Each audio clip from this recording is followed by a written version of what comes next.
প্রিয় বন্ধুরা আসসালামু আলাইকুম। অবস্থান করছি রাজশাহী আইবাদে। তো আপনার গ্রামের কি অবস্থা? সেখানে কি শীত পড়ছে? রাজশাহী আইবাদে কিন্তু মোটামুটি শীত পড়ে গেছে, শুধু আইবাদে না, পুরো রাজশাহীতেই।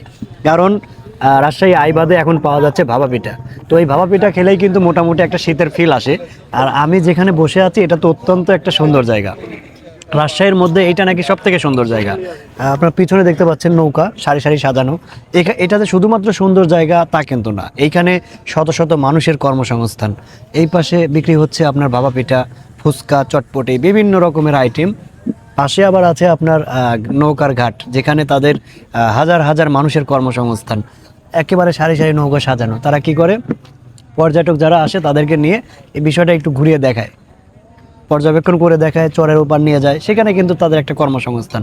যে কারণে বলতে চাই, এই রাজশাহী শুধুমাত্র সুন্দর একটা জেলা না, এটা শত শত মানুষের কর্মসংস্থান। আমি এখন আইবাদের শুরুতে অবস্থান করছি, ভেতরে আরও বেশি সুন্দর। মূলত আজকের টপিকটা ছিল এই, আপনার গ্রামের কি অবস্থা, সেখানে শীত পড়ছে কিনা? মোটামুটি রাজশাহীতে কিন্তু পড়ে গেছে।